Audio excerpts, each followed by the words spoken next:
Muy bien, espero que me puedan ver bien. ¿Cómo están? Buenas noches. Una vez más, gracias por conectarse. Bienvenidos todos. Vamos a continuar con el avance de nuestra materia y vamos a encarar una lección que la hemos titulado El Mesías. Inicialmente dijimos que, puesto que nuestra clase es Cristología, el término Cristo, que deriva del griego Christos, significa el ungido. Entonces habíamos dicho que el término Cristo o el Cristo, debemos utilizar el artículo el para referirnos a el Cristo, a el ungido. Es una traducción en griego de un término que originalmente se lo utilizaba en hebreo.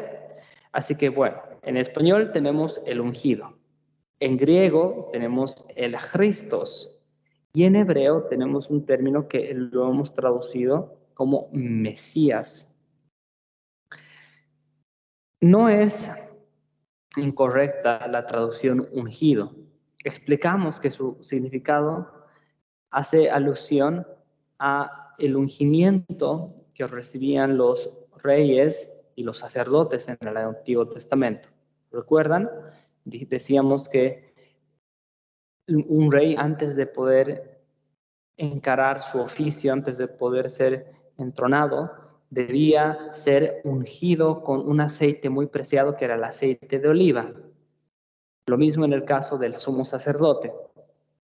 Sin embargo, decíamos que esos rituales tienen un contenido de trasfondo, que a lo que el creador le interesaba no era la liturgia, no era el ritual, sino que lo que a él le interesaba era el concepto que nos estaba dando para que nosotros podamos comprender una realidad mucho más profunda, mucho más rica. En este caso, cuando hablaba de el ungimiento, está utilizando el elemento del aceite de oliva para indicarnos una esencia muy pura, una esencia que es un combustible, que tiene capacidad de sanar, que puede ser utilizado para encender fuego. El aceite de oliva, decíamos, es una representación de la inspiración santa o el Espíritu Santo, que es el poder del propio creador. En el caso de el rey, el oficio de un rey o el oficio de un sacerdote, están haciendo alusión al cargo que el Señor Yeshua, más conocido como Jesús, iba a ocupar. Él iba a ser entronado como el rey del universo, el rey del cosmos, de la eternidad. Y también él, al recibir el Espíritu Santo, se convirtió en el sumo sacerdote. ¿Cuál es la función de un sacerdote? Pues la función de un sacerdote no es estar en una capilla cuidando de un edificio, no, sino que un sacerdote tenía la función de ser un vínculo entre el Creador y el pueblo, un vínculo que había sido quebrado. Tenemos que comprender que inicialmente en el Génesis, en el origen de la creación, se nos explica que el ser humano se aparta de la voluntad del Creador. Él decide tomar un camino torcido que lo va a conducir hacia la muerte. ¿En qué consiste este camino torcido? Pues en su propia noción, en su propia elucubración del bien y del mal. Es decir, el ser humano se cree capaz de definir qué es lo bueno y qué es lo malo bajo sus propios términos. Por eso es que actualmente vivimos en una sociedad postmodernista, una sociedad en la que se nos dice que la maldad y que la bondad simplemente son conceptos subjetivos creados por los seres humanos.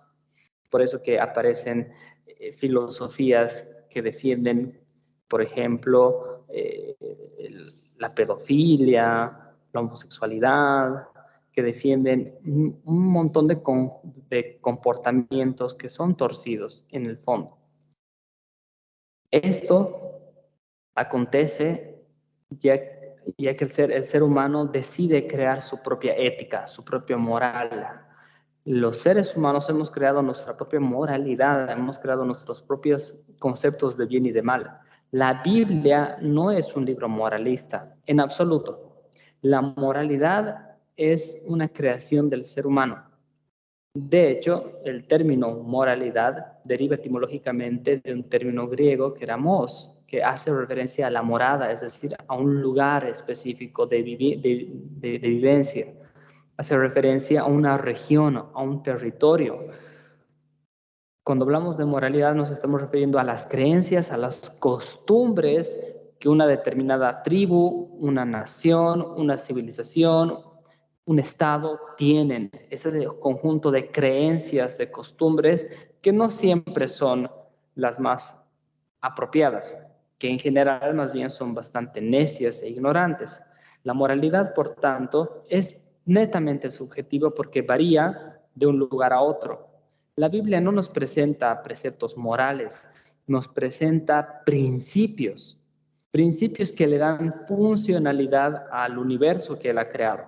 Cuando estos principios son desterrados, cuando estos principios se hacen a un lado, es que ese universo que funciona de manera equilibrada, de manera armoniosa y funcional, empieza a desequilibrarse. De ahí que nuestra sociedad está tan torcida, porque en lugar de tener familias llenas de amor, en las que haya hogares de paz, son familias en las que reina la infidelidad, la violencia, el maltrato, el abuso, y eso se replica en diferentes niveles y construye sociedades violentas, sociedades disfuncionales. Eso lo podemos ver todo el tiempo. Y es a raíz de que el ser humano ha decidido apartarse de los principios del Creador para crear su propia moralidad.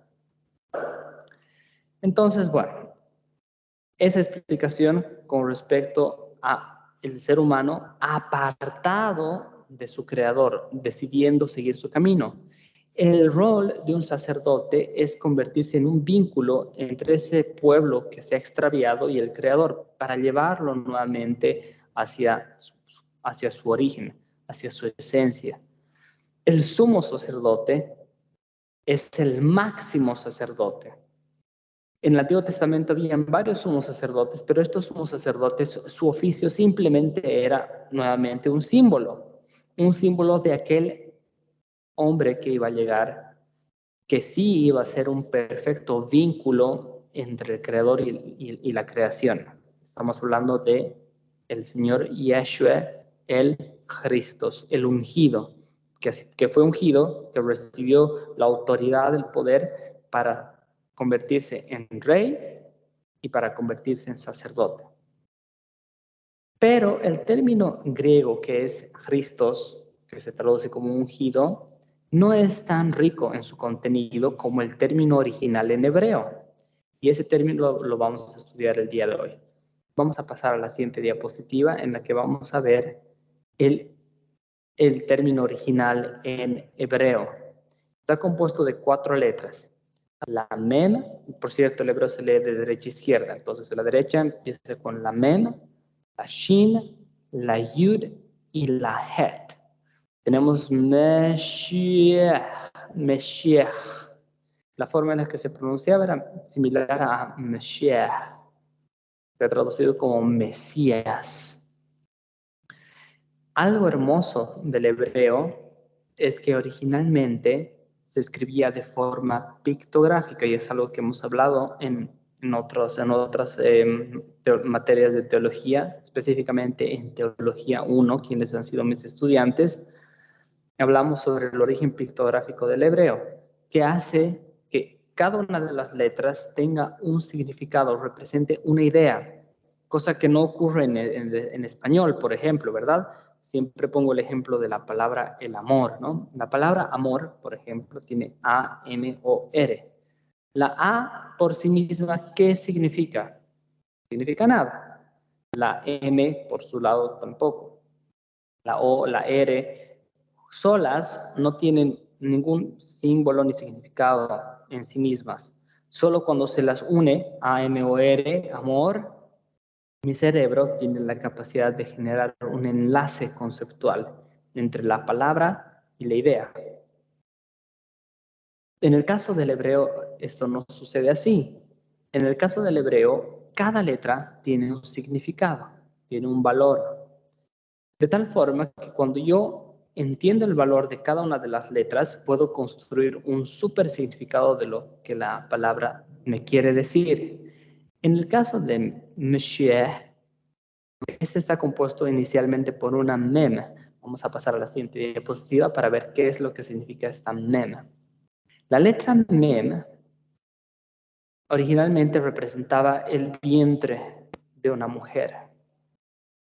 Si ustedes lo ven ahí, por supuesto ha evolucionado, ¿no? La forma en la que se escribía antiguamente ha ido evolucionando y esta es la tipografía moderna. Pero originalmente representaba un vientre, era una fuente. Por eso es que para los sabios hebreos, para los estudiosos de la Torá, del Antiguo Testamento, esta letra representaba la fuente de la sabiduría. De hecho, esta letra Mem va a estar 2 veces en el nombre de la madre de nuestro Señor Yeshua. Su nombre en hebreo era Mariam, no María, sino Mariam, doble M, Mariam. Es la fuente. Precisamente ella, como madre del Señor, tenía que tener este símbolo de la mujer, ¿no? Del embarazo, de la fuente. La primera letra entonces hace referencia a la fuente de la sabiduría. La segunda letra, vamos a la siguiente diapositiva, nos encontramos con la Shin. Esta letra, la Shin, representaba a fuego, a juicio. Es la llama eterna de la libertad. Es un fuego que puede destruir, sí, pero también puede purificar. Es una flama poderosa que tiene la capacidad de aniquilar, pero también de salvar porque puede purificar. Esa es la llama eterna de la libertad porque puede liberar al ser humano de su estado caído. Vamos a la siguiente letra. La siguiente letra es la Yud. Es un pequeño gráfico. Es la palabra de vida eterna. La palabra, la información o el código de vida eterna. Esto es algo que explicamos con mayor detalle en Teología 1, porque de hecho esta letra se encuentra presente en el nombre del Padre, se encuentra presente en el nombre del Hijo y se encuentra presente en el apelativo para referirse al Creador, que no es Dios, sino es Elohim en hebreo. En el nombre del Hijo, esta letra que es la Yud, que posteriormente evoluciona en la letra Iota en griego y que llega al latín y posteriormente al español como una I. La I latina, la I que conocemos, es esta. Por eso está presente en el nombre de Yeshua, que es Jesús, está presente en el nombre de Yahweh, que es Jehová. Es una letra muy hermosa que está apuntando a el logos del Creador. Nosotros utilizamos el término la palabra de Dios. Ustedes han debido escuchar un montón de veces hablar de la palabra de Dios. Pero cuando utilizamos ese término palabra, en griego originalmente ese término era logos. ¿De dónde proviene nuestra palabra lógica? La palabra lógica deriva de este término logos. También se halla presente, por ejemplo, en psicología, sociología, arqueología. Logía, que en el colegio nos dicen es el estudio, ¿no? Por ejemplo, nos dicen la sociología es el estudio de la sociedad. La psicología es el estudio de la psique, de la mente. Ese logia, ese logos, no quiere decir simplemente estudio, sino que significa análisis, doctrina, razonamiento, conciencia, información. Entonces, cuando hablamos de la palabra de vida eterna, estamos hablando de la información de vida eterna, del código de vida eterna. Cosa interesante que explicamos en Teología 1, lo estoy explicando nuevamente para aquellos que son estudiantes nuevos conmigo, es que la ciencia contemporánea nos apunta en dirección a pensar que el universo está hecho de información, que ya no pensemos en el universo como materia o como energía, sino que pensemos en la estructura del universo como si fueran paquetes de información. Estos paquetes de información son lo que le dan sustento a la materia. La Biblia utiliza el término logos precisamente para hablar de una información, de un código que le da sustento a todo el universo. Así que cuando hablamos de la palabra de Dios, estamos hablando del código genético del propio creador. Nosotros en biología hablamos del código genético. El ser humano tiene un código genético que son las instrucciones, es la información que le da sustento a su existencia, que es la base de su existencia, de su ser, de su organismo. En el caso de, por ejemplo, la computación, hablamos del código binario, que son esos ceros, unos, que son una secuencia de instrucciones que le dan sustento a los programas. En la Biblia se habla no del código genético ni del código binario, se habla del logos del creador. El logos del creador es la palabra del creador, es su información, es esa secuencia de instrucciones que le dan funcionamiento a todo su diseño y son parte de su propia esencia. Es el propio código genético del creador. Nosotros los seres humanos tenemos un código genético. ¿Dónde está nuestro código genético? En nuestros dedos, en nuestras manos, en nuestras mentes, en nuestro cabello, en nuestro cuerpo. ¿Dónde, en qué lugar exactamente se encuentra el código genético? ¿Alguien podría decirme en qué lugar se encuentra? ¿Será que está en un lugar? Está en todo, está en cada uno de los puntos de nuestro ser, está en absolutamente todo. De la misma forma, en este caso, el logos, este código, esta información, es parte de la propia esencia del creador. Entonces, este Yud hace referencia a esta información, la palabra de vida eterna. No es una información común y corriente, no es como el código genético, que es un código genético tridimensional, un código genético que nos lleva a un fin, a la muerte, sino es un código muy especial que hace a su propia esencia. Vamos con la última letra, vamos con la siguiente diapositiva, es la Het.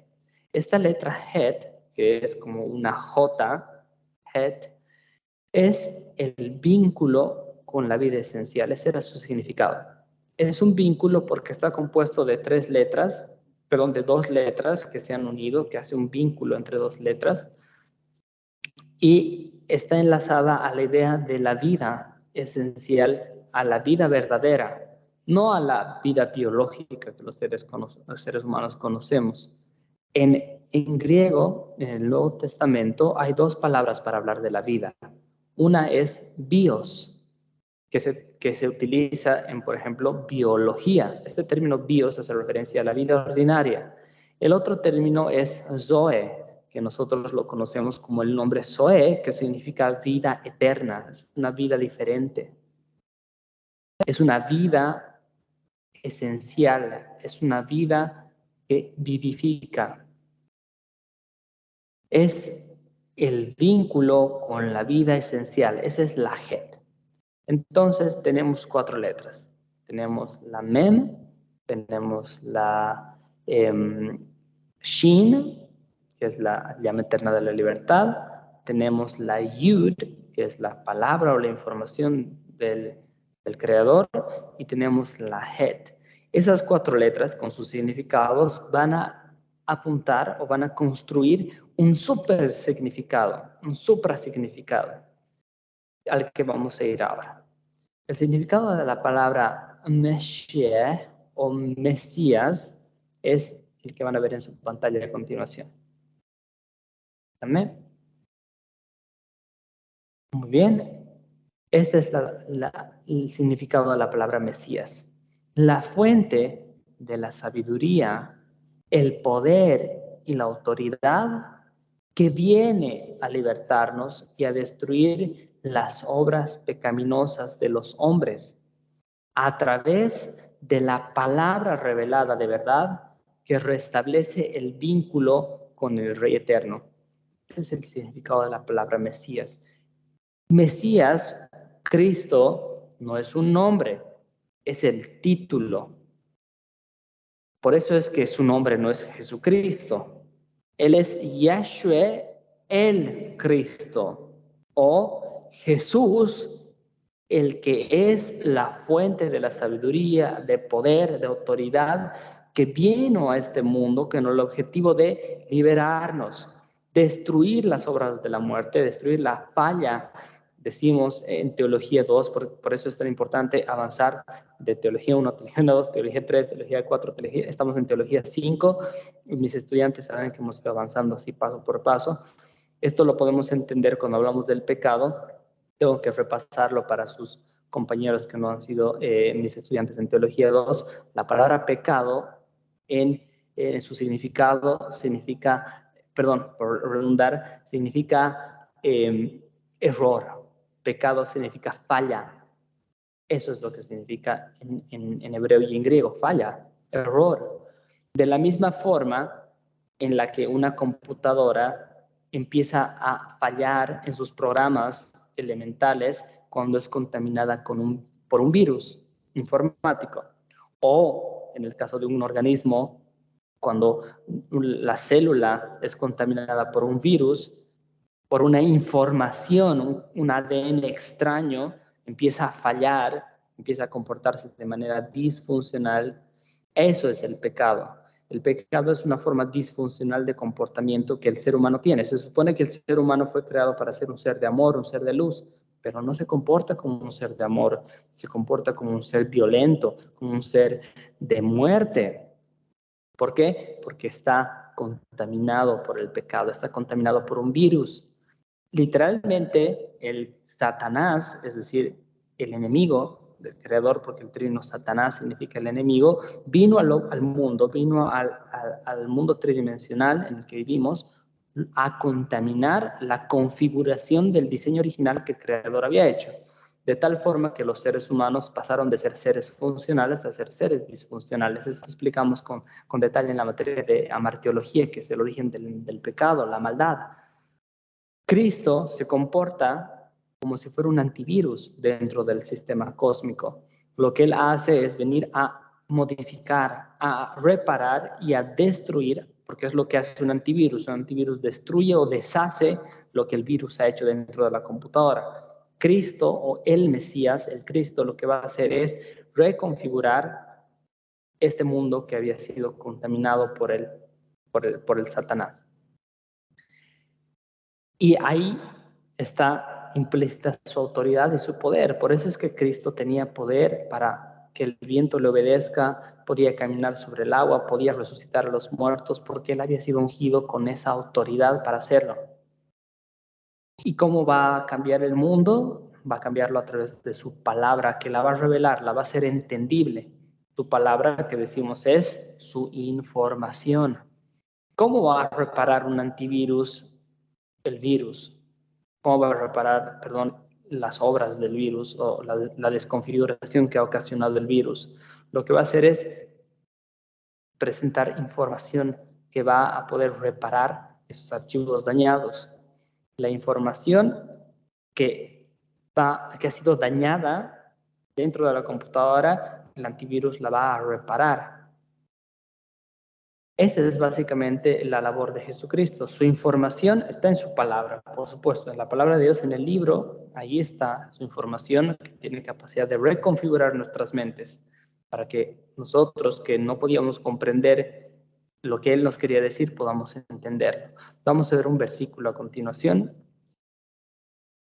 En la siguiente diapositiva. Vamos a dejar para la próxima semana. Hay que explicar un poco esta parte. Vamos a la siguiente diapositiva. Perdón. Ahí está. Sí, creo que ese es el anterior. A ver, permítame ver un segundito. Muy bien, lo voy a leer entonces. Está hablando del apóstol Pablo y lo que nos dice es, pero los que no son espirituales no pueden recibir estas verdades de parte del Espíritu de Dios. Todas las cosas que estamos explicando, una persona que no es espiritual, que no ha sido iluminada por el Creador, no la puede recibir. Todo les suena ridículo y no pueden entenderlo, porque solo los que son espirituales pueden entender lo que el Espíritu quiere decir. Los que son espirituales pueden evaluar todas las cosas, pero ellos mismos no pueden ser evaluados por otros. Pues, ¿quién puede conocer los pensamientos del Señor? ¿Quién sabe lo suficiente para enseñarle a Él? Pero nosotros entendemos estas cosas porque tenemos la mente de Cristo. Yeshua nos ha dado la capacidad de nosotros cambiar nuestra configuración mental para tener su propia mente. ¿Se dan cuenta de lo poderoso que es eso? Nos ha dado la capacidad de tener la mente de Cristo, de tal forma que incluso su autoridad y su poder nosotros vamos a llegar a tenerlo en un momento determinado, cuando heredemos finalmente el cosmos. El poder que él ha tenido para hacer que los elementos de la materia le obedezcan. ¿Alguno de ustedes ha visto alguna vez la película Intensamente? Pueden levantar sus pulgares si la han visto. ¿Han visto la película Intensamente? ¿Qué les parece la película? Es bonita, ¿no? Ahí veo unos corazones ahí. Es una linda película. Si se dan cuenta, en esta película, la mente de los seres está siendo manipulada por emociones, ¿no? Tenemos la felicidad, la tristeza.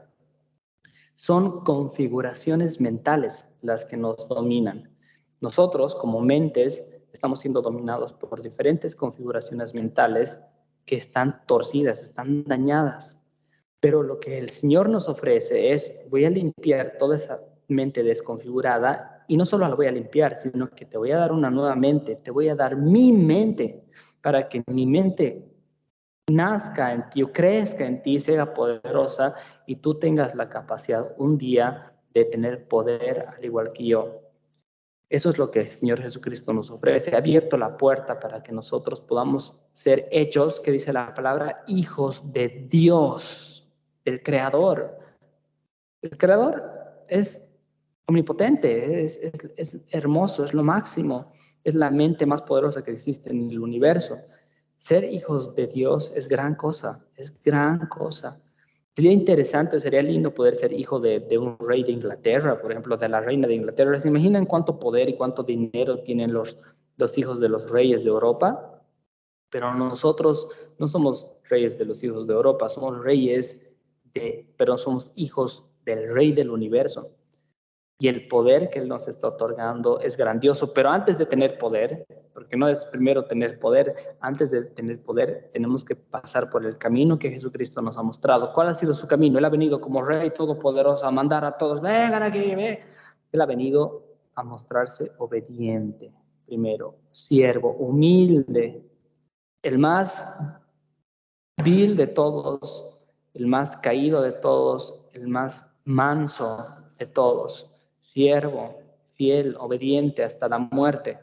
Ese es el camino que nos ha marcado. Y entonces fue exaltado a la gloria con todo el poder y ahora es Rey del universo. Y está a la espera de que nosotros recibamos también con Él la vida eterna.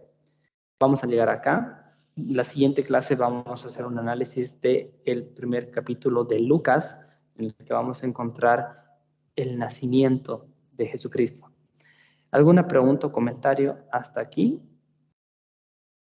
Vamos a cerrar la grabación.